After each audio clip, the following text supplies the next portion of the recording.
جی مہدی صاحب یہ بتائیے گا کہ کیا سمجھتے ہیں آپ مجتبیٰ خامنہئی کو سپریم لیڈر منتخب کرنا کیا ایران نے جو ہے وہ واضح سگنل دے دیا ہے کہ اب کہیں کوئی سمجھوتا یا کوئی سستی نہیں دکھائی جائے گی امریکہ کے حوالے سے؟ بسم اللہ الرحمن الرحیم. دیکھیے بات اصل میں یہ ہے کہ اگر امریکہ اس قسم کے بیانات نہ دیتا تو وہاں پر ایک اور بھی سوچ پرویل کر رہی تھی جی اور اس پر بھی گفتگو ہو رہی تھی. لیکن کیونکہ امریکہ نے جس طرح خامنہئی صاحب کو شہید کرنے کے بعد جس طرح یہ کہا کہ ہماری مرضی سے بنایا جائے گا جی تو یہ پھر ایران کے پرائیڈ کا معاملہ ہو گیا. وہاں پر لڑائی جو ہو رہی ہے وہ نیشنلزم کی لڑائی ہو رہی ہے. وہاں پہ لوگ جو ہیں وہ ایرانی کی حیثیت سے لڑ رہے ہیں. جی تو اس لیے اس میں اب ضروری تھا کہ یہی میسیج دیا جائے کہ مجتبیٰ صاحب جو ہیں انہی کو اپنا رہبر اعلیٰ بنایا جائے جی کہ بالکل کوئی کسی قسم کا بہاؤ نہ ہو. اور قوم بھی یہی چاہ رہی تھی. قوم کے جی جو 88 لوگوں نے اس کا فیصلہ کرنا تھا. آپ کو پتہ ہے کہ وہ الیکٹڈ لوگ ہوتے ہیں اور وہ ہر 6 سال کے بعد ان کا الیکشن ہوتا ہے. تو عوام کی طرف سے بھی بہت بھرپور جو تھا وہ پریشر تھا کہ بھئی آپ نے جو ہے وہ مجتبیٰ صاحب کو ہی کرنا ہے. تو فائنلی جو ہے وہ مجتبیٰ صاحب کو انہوں نے کر لیا ہے. اور اس کا مطلب ہرگز یہ نہیں ہے کہ کوئی اور آتا تو وہ شاید کوئی امریکہ کے لیے نرمی کرتا. خامنہئی صاحب کی شہادت کے بعد اب یہ جو کوئی بھی وہاں پہ نرمی کی بات کرے گا اس کے لیے وہاں پر پالیٹکس کرنا اور اپنے سروائیول جو ہے وہ ممکن نہیں رہے گا. ہم نے یہ دیکھا کہ وہ سیاسی جماعتیں جو چند دن پہلے تک ان کی شہادت کے ان کے خلاف تھی بلکہ ان کے گھر پر 4 دن پہلے ہی ان کے آفس پہ حملہ کیا تھا 100 لوگوں نے, وہ لوگ بھی جو ہیں اس وقت کی صورتحال کے اندر جو ہے وہ یہ پسند نہیں کر رہے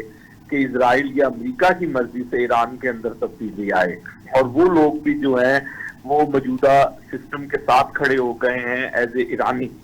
تو صورتحال جو ہے وہ اس حد تک آگے چلی گئی ہے کہ اب تو آپ یہ دیکھیے کہ بحرین کے اندر اس وقت یہ چل رہا ہے کہ بحرین کے بادشاہ کو کیسے بچایا جائے, کیونکہ وہاں پر جو ہے وہ ایران میں خیال تھا کہ بغاوت ہوگی, بغاوت وہاں ہو گئی ہے. اور وہاں جو ہے سڑکوں کے اوپر جو ہے وہ لوگ نکل آئے ہیں. اور پچھلے 3 دن سے یہ صورتحال ہے کہ پولیسنگ کا نظام تباہ و برباد ہو گیا ہے اور پولیس اور فوج جو ہے وہ سڑکیں چھوڑ کر بھاگ گئی ہیں. تو حالات جو ہے وہ بہت عجیب و غریب ہو رہے ہیں. اس کے بارے میں کوئی پریڈکٹ کرنا بہت مشکل ہے. دوسری طرف ہم دیکھ رہے ہیں کہ امریکہ خاص طور پر اس کو جو ہے مذہبی جنگ کی شکل دینے کی کوشش کر رہا ہے اور وہ اس کو ایک مذہبی جنگ بنانے کی کوشش کر رہا ہے کیونکہ کوئی رستہ نہیں بچا. اور امریکہ نے اب وہی زبان استعمال کرنا شروع کر دی ہے جو ہم نے دیکھا تھا 2nd ورلڈ وار کے اندر, جبکہ جاپان نے جو تھی وہ اپنی شکست مان لی تھی لیکن اس کے باوجود امریکہ کہہ رہا تھا کہ آپ سلنڈر کریں. اور سلنڈر کے لیے جو ہے وہ انہوں نے پھر فائنلی جو ہے ایٹم بم کا استعمال کیا. تو اس وقت اگر آپ امریکہ میں اور یورپ میں کچھ دانشوروں کو دیکھیں گے تو وہ بھی اس قسم کی بات کر رہے ہیں کہ کیونکہ اب کوئی اور رستہ نہیں بچا اور ایرانی قوم جو ہے وہ کسی صورت میں سپرمیسی ماننے کو تیار نہیں ہے تو فائنل اس کے طور پر جو ہے وہ ایٹم بم. مہدی صاحب آپ نے ایک طرف ایٹم بم کا ذکر کیا تو کچھ لوگوں کا خدشہ ہے کہ شاید امریکہ جو ہے وہ اپنی حزمیت کو مٹانے کے لیے وہ دوبارہ ایٹم بم گرا سکتا ہے ایران پر. اور اس کے لیے جو ہے وہ آج ایک خبر یہ بھی ہے کہ بمبار طیارے جو B-2 یا اس قسم کے اور جو پرانے ایٹم بم لے جانے کی صلاحیت رکھتے ہیں وہ برطانیہ کے کسی ایئر بیس پر جو ہے وہ دیکھے گئے ہیں, ہوائی اڈے پر.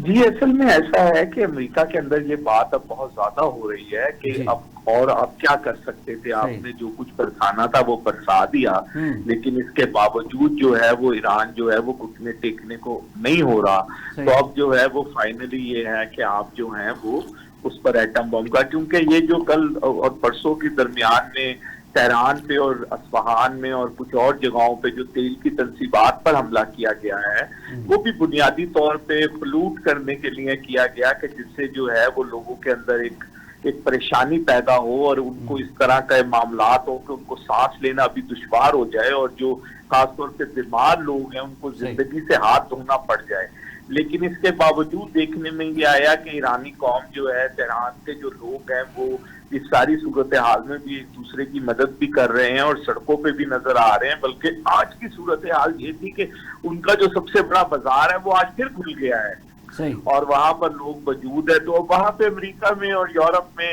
اسرائیل تو خیر سے پہلے سے ہی وہ یہ بات کر رہے ہیں کہ اب جو ہے وہ اور کوئی رستہ نہیں رہا اور ایٹم بم ہی آخری رستہ ہے. کہ کیونکہ اگر اب اس صورتحال میں واپس آتے ہیں تو پھر یہ خیال کیا جا رہا ہے کہ ان کے جو عرب اتحادی ہیں ان کو اپنی حکومتیں بچانا جو ہوگا وہ بہت مشکل ہو جائے گا اس ساری صورتحال کے اندر، اگر امریکہ ہار مان لیتا ہے. اور وہاں پر پھر ایک جو ہے، جو پہلے سے چنگاریاں موجود ہے وہ مزید سلجھ جائیں گی. اور اسرائیل کے لیے بھی جو ہے وہ صورتحال اپنے جو اس نے دبایا ہوا تھا اس وقت اپنے ہمسایہ ممالک کو، ان کو دبائے رکھنا جو ہوگا وہ مشکل ہو جائے گا اگر صورتحال جو کی تو رہی. تو اس ساری صورتحال سے نکلنے کے لیے، خفت مٹانے کے لیے کوئی بھی اقدام جو ہے وہ، کیونکہ آپ دیکھتے ہیں اسرائیل تو بڑا اوپنلی کہہ رہا ہے کہ جی اصل میں ہم تو اس اسرائیل کی تقدو میں ہیں جو ہماری کتابوں میں لکھا ہوا ہے. اور ان کی کتابوں کے مطابق ان کا دعویٰ ہے کہ نیل سے لے کر اور فرات کے کنات تک جو ہے، تو اس کا مطلب یہ ہوا کہ پورا سیریا، پورا جارڈن، پورا نہیں تو تقریباً آدھا عراق اور سعودی عربیہ کا کچھ حصہ اور پھر مصر کا کچھ حصہ، تو یہ سارا جو ہے وہ کہہ رہے ہیں یہ تو ہمارا ملک ہوگا. تو وہ معاملات کو اتنا گمبھیر لے کے جا رہے ہیں کہ لڑائی کسی طرح بھی ختم ہونے کا نام نہ لے. چلیں